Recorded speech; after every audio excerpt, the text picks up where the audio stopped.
සියලුම දෙනාට සුබම සුබ දවසක් වේවා.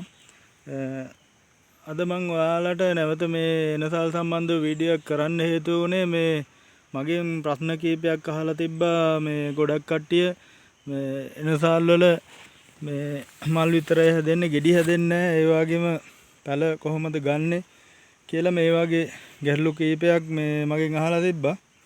ඉතින් මේ මං මුලින්ම කියන්නම් ඇත්තටම අපි මේ එනසල් අපි මේ පැල හදා ගන්නකොට අපි මේ පැල ගන්න ඕන අනිවාර්යයෙන්ම මේ එනසල් ගෙඩි හැදෙන ගහකින් තමයි අපි පැල ගන්න ඕනේ. හේතුව තමයි එහෙම නැති වුණොත් සමහරට ඔයා දැන් මේ ගෙඩි හැදෙන්නේ නැති පඳුරකින් පැල ලබා ගත්තොත් එහෙම සමහර විට මේ ඵල හට ගන්න නැති වෙන්න පුළුවන්. ඉතින් මේ ගැටලුව මට ආවේ නෑ. මේ මල් විතරක් හට ගන්න ඵල හට ගන්න නැති ප්‍රශ්නේ මට ආවේ නෑ. මොකද මගේ වගාවේ තියෙන හැම එකම ඵල හට ගන්නවා. ඔයාලට පේනවා ඇති මේ තියෙන ඒ වගේ මේ හැම පැත්තෙම වගේ මේ ඵල හටගෙන තියෙනවා දැන් මේ පඳුරෙත්. ඉතින් ඒ හින්දා මට ඒ ගැටලුව ආවේ නෑ. ඉතින් මං හොයලා බැලුවෙන් පස්සේ මේකේ තියෙනවා මේ පිරිමි ගස් කියලා කොටසකුත් තියෙනවා කියලා මට කියන්නේ දැනගන්න ලැබුණා. එතකොට මේ අපි ඒ වගේ පඳුරකින් පැල අරන් හිටවන්න හොඳ නෑ. එහෙම මේ හිටෙවොත් එහෙම මේ පළඳාවක් මේ ලබා ගන්න බැරි වෙනවා. ඒ කියන්නේ මල් විතරයි හටගන්නේ. ඒ හින්දා මේ ඔයාලා පැල ලබා ගන්නකොට අනිවාර්යයෙන්ම මේ ඵල හටගත්ත ශාකයකින් මේ අනිවාර්යෙන් පැල ලබා ගන්න. මේ ඉතින් ඒක තමයි කරන්න ඕන. අනිත් එක තමයි පැල මේ කොහෙන්ද අර ඒ කියන්නේ ලබා ගන්න කියලා අහලා තිබ්බා. ඉතින් පැල අනිවාර්යයෙන්ම මේ ලබා ගන්න කියන්නේ මේ මුලින්ම ඒ කියන්නේ මල් ළඟ පැල තිබිලා මම පැල ප්‍රමාණයක් දුන්නා. මුදලට නෙමෙයි මම නිකන් දුන්නේ.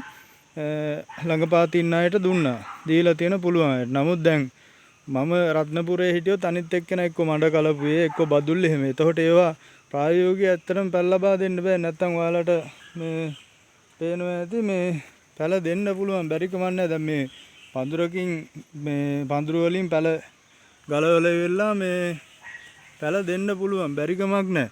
නමුත් ප්‍රායෝගිකව අපි එහෙම හොයාගෙන ගිහිල්ලා දෙන්න බලනකොට දෙන්න අපට අපහසුතාවයක් තියෙනවා. මේ ඉතින් ගොඩක් වෙලාවට ඔයාලා මේ පැල ගන්න මේකේ තියෙනවා අර පටක රෝපණ වලින් පැල ගන්නවා. ඒ කියන්නේ ඔය කුසිකර්ම මධ්‍යස්ථානව පරීක්ෂණ කරන තැන් වල තියෙනවා පටක රෝපණ වලින් මේ ඒ කියන්නේ ගහේ මේ සාමාන්‍ය කඳ කොටස අරගෙන මේ ඒවා බීකර් වල දාලා ඒ පැල ගන්න ක්‍රමයක් තියෙන එක ඔයාලත් දන්නවා. ඉතින් ඒ විදිහට පැල ගන්න පුළුවන්. ඉතින් මේ ඒ පරීක්ෂණාගාරවල එයාලා හොඳ පැල හට ගන්න ඒ වගේ මේ පැල තමයි එයාලා මේ හදන්නේ. ඉතින් ඒ වගේ තැනකට ගිහිල්ලා එහෙම ඔයාලට පැල ගන්න පුළුවන්. ඒ වගේ එතකොට අනිවාර්යයෙන්ම ඵල හට ගන්නවා. අනිත් එක තමයි ගොඩක් කට්ටිය අහලා තිබ්බා මේක මේ හැදෙන්නේ සාමාන්‍යයෙන් මේ මොන වාගේ ප්‍රදේශවලද කියලා. ඉතින් මේක හරියන්නේ මේ හැදෙන්නේ ඇත්තටම සීත පළාත් වල කඳු සහිත සීත පළාත් වල තමයි ගොඩක් හැදෙන්නේ. ඔය ඌව පළාත, සබරගමුව, කොළඹ ඒ වගේත් ගොඩක් කුරුණෑගලින් සාමාන්‍යයෙන් කෑගල්ල පැත්තට වෙන්න ඌව පළාතට වෙන්න පැතිවල මේ බොහෝ දුරට හැදෙනවා මේ එනසල් ශාකේ. ඉතින් ඔයාලට සාමාන්‍යයෙන් පැල දෙකක් විතර මේ හොයාගන්න පුළුවන් නම් ඔයාලට පේනවා ඇති මේ එක පඳුරක තියෙන පැල සංඛ්‍යාව. පැල සාමාන්‍යයෙන් 50ක් විතර තියෙනවා. දැන් මේ පඳුරට අවුරුද්දයි වෙන්නේ. එතකොට මේකේ තියෙනවා සාමාන්‍යයෙන් මේ 50කට වඩා පැල ඔයාලට ගන්න පුළුවන්. එතකොට සාමාන්‍යයෙන් පඳුරු දෙයක් ඔයාලට හදාගත්තා නම් මේ ඊළඟට මේ එනසල් ගස් 100ක විතර ලොකු වගාවක් දා ගන්න පුළුවන්. ඒකෙන් නැවත පැල අරගෙන.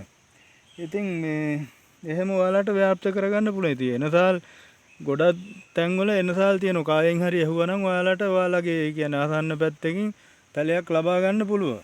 ඉතින් මම ඔයාලට පෙන්නන්නම් මේ ඔයාලට පෙන්නන්නම් මම මේ පැලයක් මේ පඳුරකින්ම ගැලෙව්වා. මේ බලන්න මේක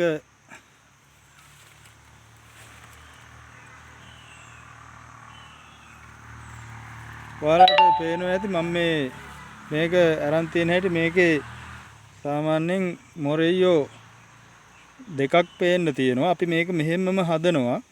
හදපුවම මේකෙන් නැවත මේ තියෙන පඳුරේ විදිහටම පැලෙනවා. ඒක අනිවාර්යෙන් වෙනවා. මේකේ වැදගත්ම දේ තමයි අර ගෙඩි හැදිච්ච ගහකින්ම පඳුරකින්ම පැල ගන්න. එතකොට මල් විතරක් නෙමෙයි ගෙඩිත් හැදෙනවා.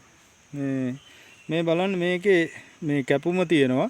මෙන්න මේ කැපුමේ අලු පොඩ්ඩක් තවරලා අඩි වලක් කපලා කොම්පෝස්ට් දාලා මේ හදන්න. එතකොට කිසිම ගැටලුවක් වෙන්නේ නැහැ. ඉතින් පැල ගන්නකොට පැල තියෙන ආයතන මම කියන එක හරිය නැහැ. මොකද ඒ තැන් වල තියෙන්නත් පුළුවන් නැති වෙන්නත් පුළුවන්. එතකොට මේ අනිවාර්යයෙන්ම ඔයාලගේ කුසි පරිේෂණ ආයතන වලට සාමාන්‍ය කෝල්ලයක් හරි දීලා එහෙම බලලා මේ පැල ගන්න පුළුවන්. මේ එහෙම අරන් හදාගන්න මේ දැන් අර පැලේ වාගේ මේ මං කිය වගේ ඔයාලට පැල දෙයක් හදාගත්තා නම් ලොකු පඳුරු දෙයක් හදාගත්තා නම් සාමාන්‍යයෙන් මේ ඔයාලටත් මේ සාමාන්‍ය පැල 100ක් විතර මේ විදිහට හදාගන්න පුළුවන්. ඊළඟට මේ ඒකෙන් තවත් ව්‍යාප්ත කරගෙන ලොකු වගාවක් විදිහට කරන්න පුළුවන්. මේක අර ලොකු පැල හිටවන විදිය කියලා දෙන්න කියලා ලොකු ක්‍රමවේදයක් නෑ. සාමාන්‍යයෙන් පැලයක් අතර දුර මීටර 2ක් තියන්න ඔයාලට පේනවා ඇති අර පැලේ මේ අර අතන තියෙන පැලේ මේ පැලේ අතර මම මීටර 2ක් තියලා තියෙනවා. මොකද මේක හරියට නඩත්තු කරන්න ඕනේ මේ ගස්වල. ඒ කියන්නේ කොළ ගියන් පස්සේ මේ කොළ සාමාන්‍ය මීටර 2ක් තුරට වාගේ ටිකක් යාව වෙනවා. මොකද අර මේ අඩි 7ක් 8ක් වාගේ මේ කොළ හැදෙනවනේ. එතකොට නඩත්තු කරගන්න අපිට පහසුයි මේ මීටර 2ක්වත් තියලා තියෙනවනම්. එතකොට ඔයාලට පේනවා ඇති අර මං මේ මෑතක දැන් මේ මාසෙක විතර පැලයක් හැදුවා. මේ ඔයාලට අර කලින් වීඩියෝ එක මම පෙන්නුවා. මේකේ අර දැන් මොටෙයියකුත් හට ගන්න ඔයාලට පේනවා ඇති මම මේකට දාලා තියෙන ඒවා. මේකට දාලා තියෙන මේ අර කොස්වල මේ ඒ කටු දාලා තියෙනවා. කොස් කටු දාලා තියෙනවා. ඒ වගේම මේ ඔය තේ කොළ බිත්තර කටු මේ අර පුවක් ගස්වල මේ පුවක් අතු දාලා තියෙනවා. ඒ වගේ මේකට සම්පූර්ණම හරියන්නේ කොම්පෝස්ට් එක. මේ අනිත් එක තමයි ඔයාලගේ ඉඩමෙන් මේ කියන්නේ මුළු තැන්ගෙන් අයින් කරන බිත්තර කටු මේ ඒ වගේ දේවල් ඔයාලට පේනවා ඇති මේකේ මේ දාලා තියෙන දේවල්. නමුත් මේ ඒවා දැම්මා කියලා ගහට මුකුත් වෙලා නැහැ. බලන්න හොඳට මේ සාමාන්‍ය මොරේ දාලා මේ ගෙඩි හටගෙන මේ බලන්න මේ චූටි ගෙඩි මේවයිත් පළහට ගන්නවා. මේ මෙතනක් තියෙනවා ගහක්. ඉතින් මේක කරගෙන යන්න හරිම ලේසි. හැබැයි මං හැමතිස්සෙම කියන කාරණයක් තමයි අනිවාර්යයෙන්ම තමන්ගේ මේ ඒ කියන්නේ ප්‍රදේශයට ආවේනික දෙයක්ද කියලා මුලින්ම බලන එක හොඳයි. ඒ දේ තමයි අනිවාර්යයෙන්ම සුදුසුම දේ. ඉතින් සියලුම දෙනාට මේ තෙරුවන් සරණයි. මේ මට අවශ්‍ය වුණේ ඇත්තටම මේ කොහොමද මේක අර ඔයාලා අහලා තිබ්බේ ගැටළු වලට උත්තර දෙන්න. ඉතින් මේ ඒ විදිහට කෝල් කරලා බලලා මේවා කරලා මේ පැල අරගෙන හදාගන්න. මේ තමයි අර ගලවපු පැලේ. මේක මේ විදිහට හැදුවෙන් පස්සේ මේක අනිවාර්යයෙන්ම හට ගන්නවා. මම අර කලිනුත් පැලයක් ඔයාලා හදලා පෙන්නුවා අනිවාර්යෙන් පැල වෙනවා කියලා. ඒක දැන් පැල වෙලා තියෙනවා. ඉතින් මේ වාගේ මොරේයේ තියෙන මේ පැල දෙකක් හැදුවා නම් සාමාන්‍යයෙන් මාස 6ක් 7ක් යනකොට පැල 20ක් 30ක් දානවා. ඉතින් වගාව ව්‍යාප්ත කරගන්න පුළුවන් ඒ විදිහට. බීජ වලින් මම පැල ආරන්නේ නැහැ. නමුත් බීජ පැල කියලා තියෙනවලු. ඒව ගන්නත් පුළුවන්.